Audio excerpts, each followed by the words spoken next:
California is burning year after year with a level of intensity that would have seemed unthinkable just a generation ago. And yet, every summer, every fall, we watch the same footage: orange skies, collapsing homes, exhausted firefighters battling walls of flame. But what if the fires we see on our screens are only the symptoms? What if the true arsonist isn't holding a match, but shaping the very climate itself?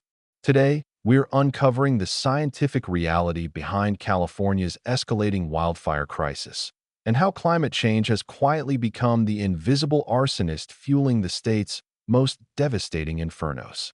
If you find value in deep dive storytelling like this, make sure to like this video and subscribe. It helps the channel grow, and it helps us bring more essential topics to light that California's landscapes have always burned. Fire is part of the ecosystem's natural rhythm, but what we're witnessing now is different. It's faster, hotter, and far more destructive. The state's rolling hills, once golden, now feel like they're perpetually one spark away from catastrophe. Each year brings a new, largest fire in history, a phrase that should be rare but now feels almost routine. And while media headlines often focus on faulty equipment, careless campers, or downed power lines, those sparks only become megafires because the environment is primed for disaster. Something deeper is changing the rules. That deeper force is the climate itself. As global temperatures rise, California's terrain is being baked into a tinderbox.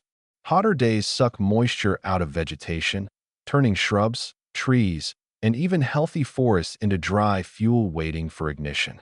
The heat doesn't just warm the air, it changes the chemistry of the landscape. Plants lose moisture faster, soils dry out sooner, and the window of dangerous fire conditions expands longer every year. It's not speculation, it's measurable science.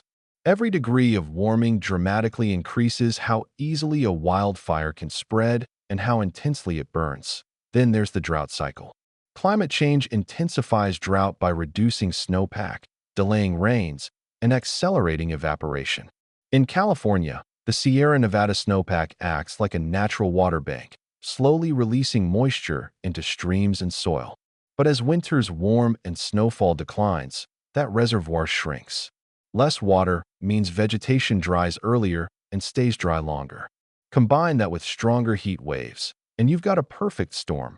Landscapes primed for ignition months before the traditional fire season even begins. Fire season is no longer a season, it's nearly year-round. Even the atmosphere is changing. The jet stream, a powerful river of air in the upper atmosphere, is becoming more erratic as the planet warms. This creates longer periods of stagnant heat or heavy winds, both nightmare conditions for fire management. Those notorious Diablo and Santa Ana winds, which blow hot and dry from inland toward the coast, are becoming more damaging. When they hit bone-dry terrain, a small spark can turn into a runaway inferno racing faster than firefighters can respond. To see how dramatic the shift has been, you only have to look at wildfire data from the past 20 years.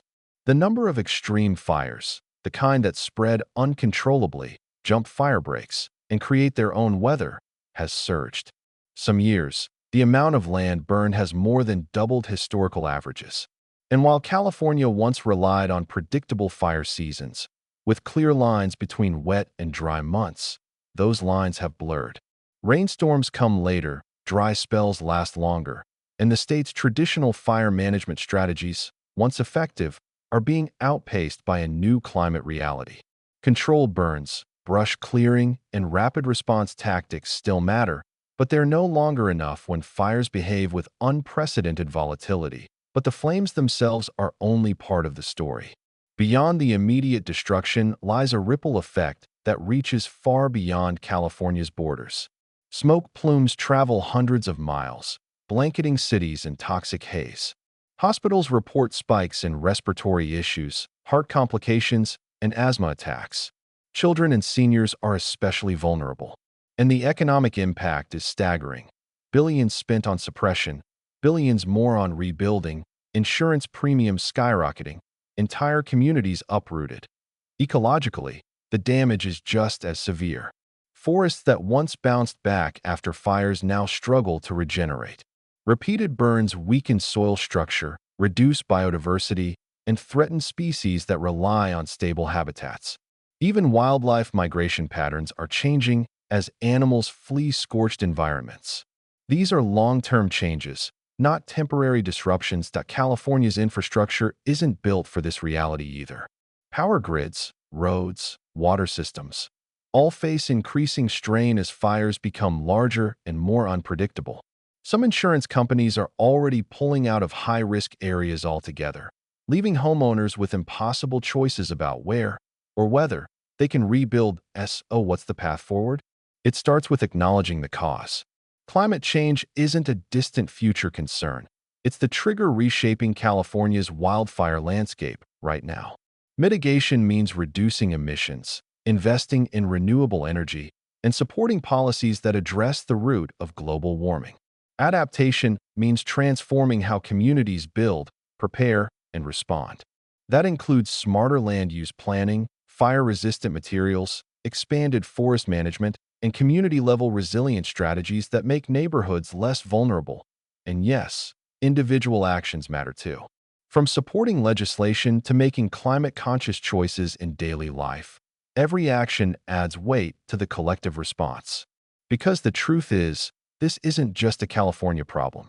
It's a global warning, a signal that the climate system is shifting in ways that demand action, not denial. If this video helped you understand the bigger picture behind the wildfire crisis, make sure to like, comment, and subscribe. Your engagement helps bring essential discussions like this to a wider audience.